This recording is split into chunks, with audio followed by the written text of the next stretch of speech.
proprietária da Cisper Design. Bem-vinda! A apresentação é com vocês, depois a gente fica com a nossa empresária aqui no palco, tem outro microfone aqui, e o passador também. Boa apresentação, até já! Tá ligado? Boa tarde, obrigada pelo convite. Mais pertinho, tá? Não estou acostumada a falar no microfone. Bom, eu sou a Simone da Cisper Design. Eu trabalho com design autoral de brinquedos, né? E materiais sustentáveis. E objetos decorativos e utilitários também.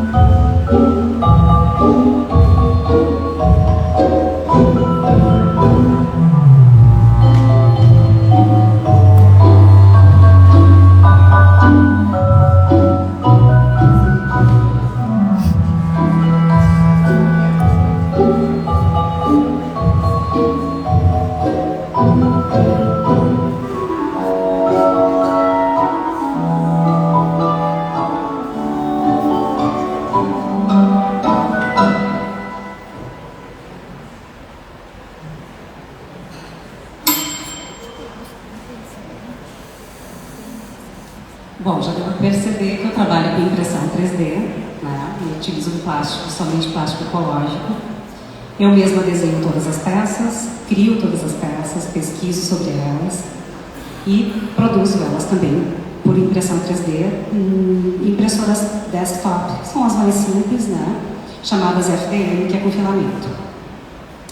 Como começou a minha empresa? Bom, a minha empresa ela não começou com impressão 3D, ela já começou em 2001. Era uma empresa que eu criava também produtos decorativos.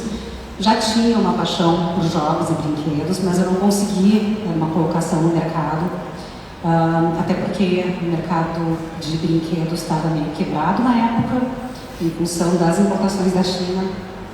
E essa paixão nunca parou, nunca acabou. Eu estava sempre querendo voltar para essa área de brinquedos e jogos. E acabei atendendo muitas agências de publicidade, criando e terceirizando a fabricação de brindes corporativos, prêmios, troféus, né, e produtos especiais. Nesse meio tempo, eu acabei entrando no meio acadêmico, eu fiz mestrado e doutorado. E dentro do doutorado, eu acabei conhecendo a impressão 3D. E conhecendo a impressão 3D, eu me apaixonei, me apaixonei por essa máquina mágica, né, para dizer, eu não pensei que eu fosse viver para ver uma coisa dessas, que é criar, desenhar e, de repente, em um dia ou em horas, eu tenho um produto que eu imaginei na minha mão. A partir disso, eu continuei dando aula nas universidades, como convidada, enfim, e durante o Covid a coisa mudou de figura. Durante o Covid, a partir dessa época, eu comecei a me dedicar somente à minha empresa e desistir da área acadêmica, temporariamente, pelo menos. E, desde lá para cá, que eu comecei a investir tanto em aprendizagem, né, em estudo, porque quando a gente estuda design, e o Rafa está aí para me comprovar, né, a gente aprende a ser funcionário. A gente aprende a criar, a gente desenvolve a nossa criatividade, potencializa ela, aprende sobre materiais, fabricação, produção, gestão de produto, gestão de design, mas não gestão de uma empresa. E ali que era o meu calcanhar de Aquiles, e por isso que eu precisei, agora nem tanto, muito da ajuda do Sebrae. Um pouquinho mais dos meus produtos, para vocês entenderem um pouco do que eu faço, né, todos eles com design feito por mim. Aqui alguns produtos decorativos, também, que estão em linha. Esses aqui são a coleção de Porto Alegre, que ela faz, inclusive, faz parte do acervo do IFARS, que é o Instituto do Patrimônio Histórico e Artístico de Porto Alegre. Mais algumas peças, mas para ilustrar, para vocês entenderem um pouco da variedade de produtos que eu posso fazer. Bom, aqui entra a parte da produtividade do curso que eu fiz o antes e o depois. Tá? Então, na questão ambiental, eu acho que, de repente, Rafael, tu pode falar melhor do que eu nessa parte. Tá, se tu quiser sim. passar... Tu pode passar aos pouquinhos, mas eu quero só contextualizar. Acho que todo mundo aqui já teve algum contato, né, com esse radar de inovação.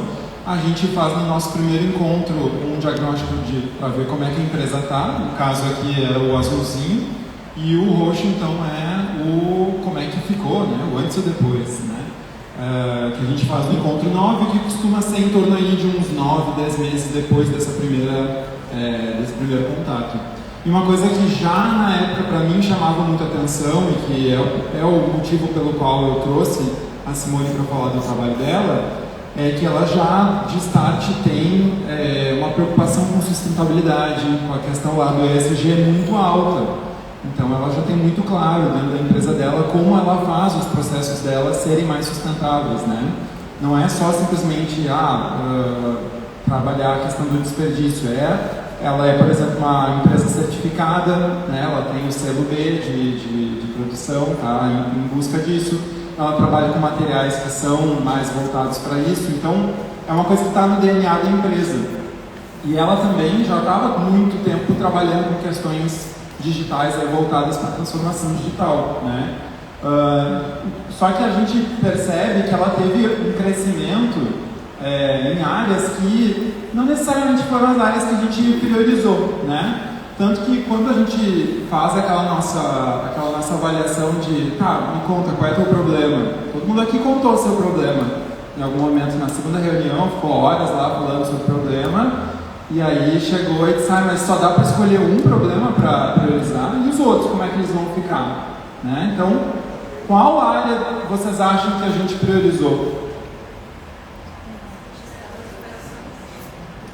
Gestão de marketing, que teoricamente não mudou nada, teoricamente, mas a partir da ação que a gente começou a fazer na gestão de marketing, ela começou a perceber que tinha várias outras ações paralelas que ela podia começar a puxar. E desde o momento em que ela teve um diagnóstico da empresa dela, ela começou a enxergar que, poxa, é verdade, eu tenho que melhorar meus controles gerenciais, eu não posso mais trabalhar sem enxergar os números da minha empresa hoje em dia. Eu não posso não ter uma rotina de procedimentos padrões aí dentro, eu não posso deixar de, sei lá, botar uma checklist lá das tarefas que eu tenho que fazer na semana, ou se eu tiver que trazer uma pessoa de fora, o que é que eu vou fazer, né? Então, às vezes, esse gráfico ele não conta exatamente muito do resultado que a gente teve ao longo do semestre, mas aí pode ir passando que eu acho que vai aparecer algumas coisas, né? Por exemplo, lá em controles gerenciais, ela começou a fazer uma consultoria de gestão financeira, para entender que não... Isso em paralelo, né? Em paralelo, né? A questão do Sebrae também, tá, gente? Uma consultoria do Sebrae também, que o Rafael me indicou. A questão dos cursos, quem aí está sendo orientado, acompanhado por mim, sabe que todo final de reunião eu mando um cursinho lá para vocês darem uma olhada, né? Porque às vezes a gente tem aí informações que podem vir a calhar. No caso dela era muito voltado para a questão dos controles gerenciais. A questão da própria importância dos indicadores, né, e entender que o indicador de vendas era o mais importante para ti naquele momento, né? Estabelecimento de metas, que era outra coisa que a gente conversou bastante. Sim. A questão de enxergar o fluxo de caixa, pode passar adiante. Quando a gente trabalhou ali a questão da gestão das operações, o simples fato da gente perceber que a gente tem que começar a enxergar uma rotina no dia a dia do trabalho, que a gente não pode contar apenas com a nossa memória, com o nosso, né? Hoje eu acordei assim, hoje eu acordei assado, vamos ver o horóscopo para ver se eu tenho vontade de fazer aquilo, traz mais consistência, né, ao dia a dia da empresa. Mas não é só isso. É o fato da gente daqui a pouco conseguir introduzir um estagiário que tu Sim. possa treinar com mais facilidade, né? Então, a questão lá depois do índice de perdas e da ordem de produção, que são spoilers. O índice de perda diminuindo. A questão da rotina semanal também. Porque lembrando também que eu tenho um escritório, eu tenho home office. Então, essa rotina é muito importante. Porque a gente está dentro de casa trabalhando e é muito fácil misturar as duas coisas. Então, essa rotina me trouxe, né, horários para começar e terminar também. Porque quando, às vezes, a gente enxerga, já passou do horário de almoço e já é no hora do lanche e a gente continuou trabalhando, não parou. Porque, lembrando que é uma banda de uma pessoa só. Exatamente, é um outro modelo de negócio, uma outra escala de negócio que a gente achou que era interessante trazer para cá também, né? Porque talvez seja a realidade de muitos que estão aqui, a pessoa que trabalha sozinha consigo mesmo, eu empresário, né? A gente atende bastante. Pode passar adiante, ó. Na questão do marketing, o que a gente acabou priorizando foi justamente a questão do planejamento do marketing. Uma vez que a gente planejou isso, ela começou a despertar a curiosidade para entender quais eram os canais que ela tinha que trabalhar. Aquele vídeo que a gente viu de abertura foi o protótipo dela, foi o que ela fez de protótipo. Foi protótipo para identificar qual canal conseguia alcançar que tipo de público. Porque o meu produto, ele atinge o público adulto com produtos decorativos, né, e utilitários, atinge o público adulto, que são os pais ou tios, parentes, enfim, que compram os brinquedos, né, que a criança normalmente compra, pode desejar e pedir, e para desejar e pedir tem que alcançar esse público infantil também. A minha loja, principalmente, que eu tenho, é e-commerce. Como atingir o público infantil, como alcançar esse público-alvo, né? Para criar o desejo da criança do produto para poder solicitar para os adultos que são quem vão comprar. Né? Então, apesar de não aparecer uma diferença nesse momento, eu tenho aqui a diferença da forma como eu estou utilizando os meus canais de comunicação. E isso fez uma super diferença. Ali, quando a gente olha em práticas de inovação, a Simone, por ser a designer, quem concebe a ideia do produto, mas que também ela toma os meios de produção lá da impressão 3D dela e, se ela quiser, daqui a meia hora ela põe, né, para fora aquela ideia e daqui a pouco consegue até sair para vender. A gente foi fazer um diagnóstico posterior e a gente descobriu que em um ano ela tinha lançado 62 novos produtos. É muito. Né? É muita coisa, 62 novos produtos, um diferente do outro. Né? Então é uma característica que já era também muito próxima da Simone em função da formação dela no design. Mas uma das coisas que a gente percebe que contribui bastante com essa prática de inovação é justamente o aperfeiçoamento dos processos internos. Muito mais do que a gente colocar as coisas para fora para sair vendendo, etc e tal, como os colegas já trouxeram antes, o espaço do Ali, ele muitas vezes vai ser um espaço de reflexão, né, do que é que eu poderia estar melhorando aí durante esse acompanhamento. Para poder crescer também, né? Se a gente não arruma, né, bem o solo, o embasamento, depois pode acabar desmoronando. Exatamente. E, então, ações paralelas que a gente foi tomando junto com a ideia do marketing, né, que foi despertando na Simone até a questão de encontrar formas de agilidade na fabricação muito diferentes e que melhoraram vários processos internos, né? Com certeza. E a transformação digital, não é à toa que a Marília está aqui do meu lado, isso aqui é um case duplo, tá? São duas experiências. Estou primeiro contando a experiência do área de produtividade e em seguida ela vai falar sobre a transformação digital, mas só o fato dela enxergar os dados que ela já tinha existentes dos clientes dela e poder pensar em ações de marketing digital a partir desse banco de dados que ela já possuía, né? E a entrada do Lean, então, como um RP que vai facilitar muito a questão dos controles gerenciais.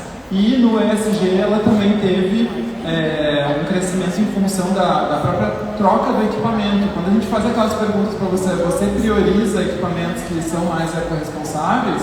Está aqui uma pessoa que faz isso, né? Quando ela teve que trocar o maquinário dela, ela fez uma extensa pesquisa para ver o que era mais sustentável. Quando ela compra a matéria-prima, toda a matéria-prima dela é certificada, né? Então a gente vê essa preocupação em todos os modos. E ela trabalha home office. Eu não faço muita sujeira, não gasto muito home office.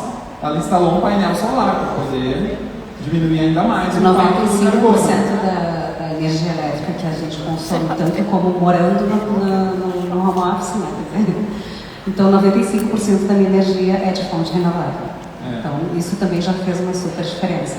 Além do que também os rolos dos filamentos, eu trabalho sempre com o mesmo fornecedor, então eu junto em torno de 20, 30 rolos que seriam descartados, teoricamente, e devolvo para o meu fornecedor.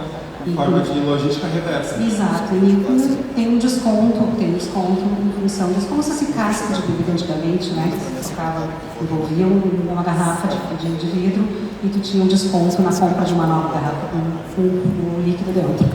Então, com os filamentos isso aí também está funcionando e eu fico super contente também, porque diminui um monte o volume de matéria plástica, porque as bobinas não são de plástico ecológico, são feitas com plástico com petróleo, então essas bobinas não estão sendo descartadas, elas estão sendo reutilizadas.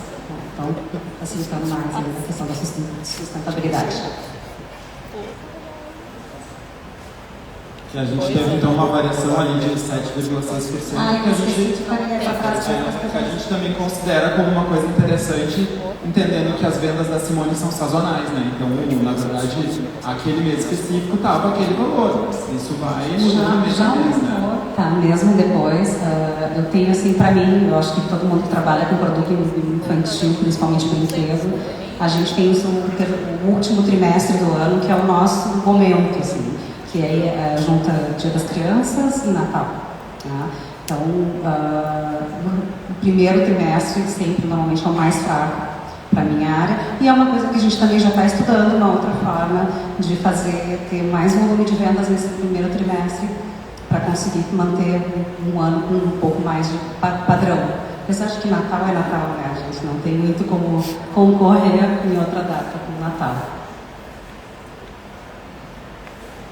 Vamos para o TD, Simone? Então, gente, eu acho que eu vou começar um pouquinho falando da Simone, porque o motivo dela estar aqui no palco, dentre todos os resultados que ela trouxe e a evolução dela, é como ela funciona, qual o mecanismo dela. Na primeira conversa que eu tive com ela, eu já fui com um briefing do Rafael, básico, muito bom e resumido, objetivo, e eu olhei o produto dela e disse, nossa senhora, eu vou lá, eu não sei fazer nada disso, eu achei, uau, vou falar com uma empresária, show, eu espero que eu consiga contribuir. E aí, quando a gente conversou, ela tinha tanta ideia, tanta coisa, a gente falou tanta coisa naquele café. A gente fez uma reunião no café e ficou, acho que quase mais de eu saí de lá confusa até, né? Tá, claro, isso, mas agora vamos na sequência. A nossa primeira conversa foi para fazer um briefing para encontrar a dor dela, tal qual a produtividade. E ela tinha várias dores do corpo, porque como vocês podem ver, ela é uma mulher, a gente fala de mulher, uma banda de uma mulher só, isso? Mas ela é uma empresária que é toda empresa também. Então, podem imaginar que ela tem coisas a melhorar o tempo inteiro, como se fosse um corpo, né? E que tem sempre uma parte, no mínimo, sendo lapidada, cuidada, necessitando de algo. E aí eu pensei, para que lado eu vou, né? É um dilema, porque no TD a gente precisa fazer um diagnóstico e em seguida, é um funil, em seguida a gente já começa a focar na solução. No segundo encontro a gente já vai para a solução e já tem que definir. É mais difícil porque a gente realmente sua muito no começo e depois o carro anda, né? Depois que a gente encontra. Para que lado eu vou? E aí, como vocês viram ali, o Transformação Digital, ele vem trazer um braço mecânico, uma melhoria, uma sistematização para algo que já tenha sido, pelo menos, explorado, entendido como um problema e passível de solução. A gente faz isso no TD, busca o melhor software em tempo recorde para poder aplicar. Esse é o ciclo do TD, aplicar e medir assim que a gente identifica e a gente adquire software. A Simone fez isso em tempo recorde, essa é a segunda coisa que eu queria falar sobre ela, porque ela não ponderou tanto, ela confiou no processo, fez o clima de casa, fez os testes e disse, eu quero o Bling. Então o Bling foi o sistema escolhido por ela, tá dando um barulhinho aqui, né? E ela foi imediatamente, e quase que eu tive que pedir, me espera, porque eu atendia outras 20 e tantas empresas e eu precisava acompanhá-la. E aí essa terceira coisa que eu quero contar. No dia que a gente marcou de conhecer o Bling, eu e ela, eu falei, eu vou marcar, minha agenda tá cheia, né? Simone, não sei o quê, segunda às 8 eu posso, ela falou. Gente, pouquíssimas pessoas conseguem priorizar e acordar numa segunda-feira e marcar contigo, e olha a quantidade de coisa que ela faz. Ela faz tudo que tem na empresa. Ela marcou por quê? Porque era uma prioridade. Prioridade é muito importante quando tu tem que tomar uma decisão forte. As outras pessoas que estiveram aqui falaram isso, de botar na frente. Ela colocou na frente, eu sentei na minha casa no computador, ela me deu às 8 da manhã com café e a gente desbravou o Bling, porque havia uma disposição nela. Eu não tive que puxá-la. ela veio. Então esse é o terceiro ponto que eu queria falar. Naquele dia eu vi que tu ia decolar no brinco. Aqui estão os nossos resultados. Ela conseguiu, Simone, fala junto, sabe que eu falo pra caramba comigo. Ela conseguiu esse ganho de horas, né? A gente mede também tal qual a produtividade. Ela está dizendo o tempo 17 horas na Quanto sala. tempo isso representa pra ti, Simone? Isso me representa pelo menos 1 hora por dia. Quantos brinquedos tu faz aqui? Se tu quiser. Não. E a questão é mais assim, até de tempo pessoal também, né? E quanto tempo tu descansa? Né? Então aqui a gente conseguiu vários ganhos, esses são os indicadores dela. O payback dela, né? O tempo de pagamento do sistema. Olha que claro. O dia que ela conseguiu imprimir a primeira nota fiscal dela com sozinha.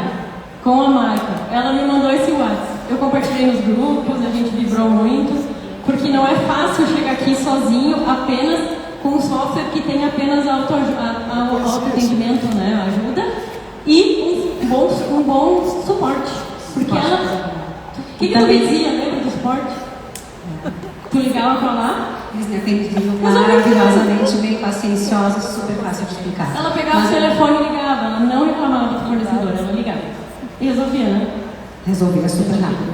E também a questão da nota, não era só a nota. Como eu também trabalho com e-commerce, eu tinha que enviar esses produtos pelos correios ou melhor envio.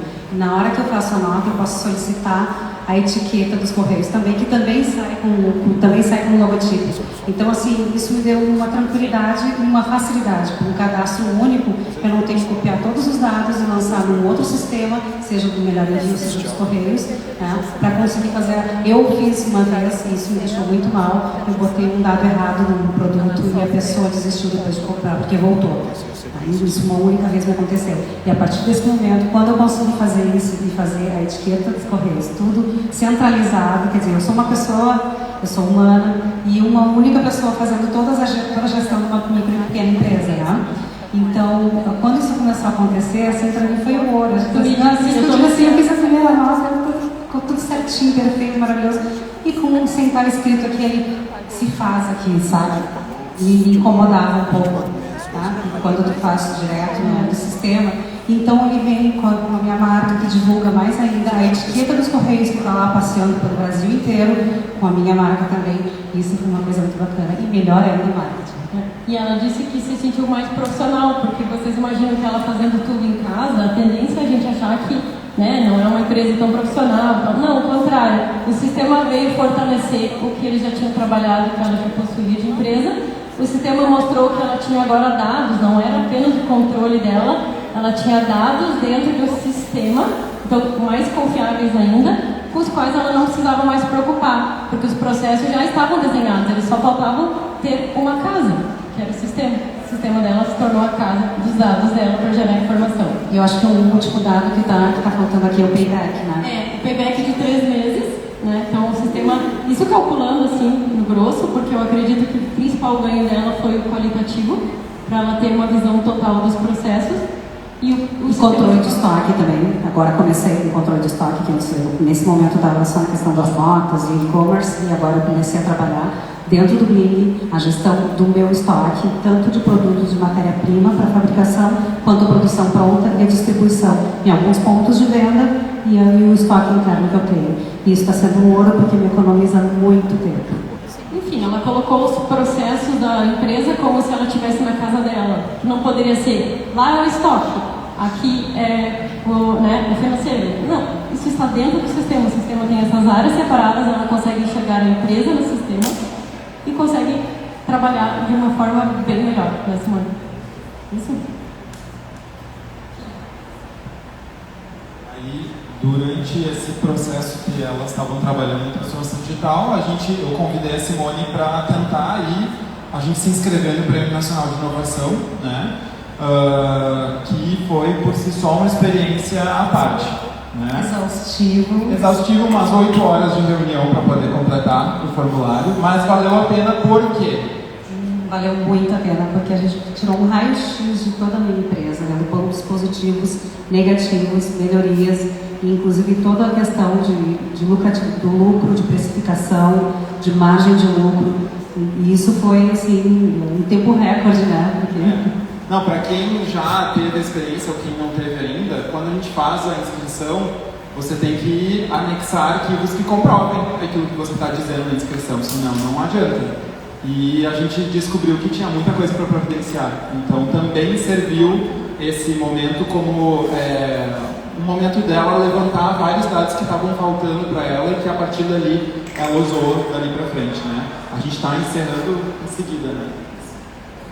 Aqui o Sebrae Nacional, né, acabou me indicando, que eu achei muito bacana. Eu estou fazendo alguns cursos outros fora do Ali, né? E o Sebrae Nacional me indicou na Semana do Dia das Crianças, eu fiquei bem feliz. Foi uma surpresa muito boa receber essa marcação. E eu fiz uma repostagem marcando o Sebrae RS também. E aqui são meus pontos de venda. Eu tenho aqui a loja online, né, que é o e-commerce. Eu faço parte de uma loja colaborativa, o Armazém Colab, e tenho uma loja para presente do Instituto Ling, que é uma revendedora dos meus produtos, e assim também existem outros pontos um pouco menores, tem um em Canela também, o Passeio das Cores, mas as minhas redes sociais é Cisper Design, @Cisper Design, eu acho que qualquer uma delas, inclusive LinkedIn, YouTube, etc. E eu gostaria muito de agradecer a atenção de vocês, espero ter podido contribuir de alguma forma. E de uma outra coisa que eu gostaria de... Aqui o meu QR Code do Cisper Design. E eu também estou dando de presentinho para vocês um cupom de 10% de desconto para comprar na minha loja. Quem quiser, até ali, é só usar o código AliSebrae10, ganha 10% de desconto em todo o site. Tá? E é válido só até o fevereiro, dia 23 de fevereiro, tá? Esse cupom. E se quiserem continuar conhecendo a minha história, sabendo a minha história, a minha evolução, conhecendo meus produtos, só por curiosidade, só seguir a Cisper Design para os próximos capítulos. Muito obrigada. Obrigada também. Por gentileza, Simone, se fica no palco. Obrigada aos nossos super agentes que estão conosco, o Rafael e a Marília. Eu vou pedir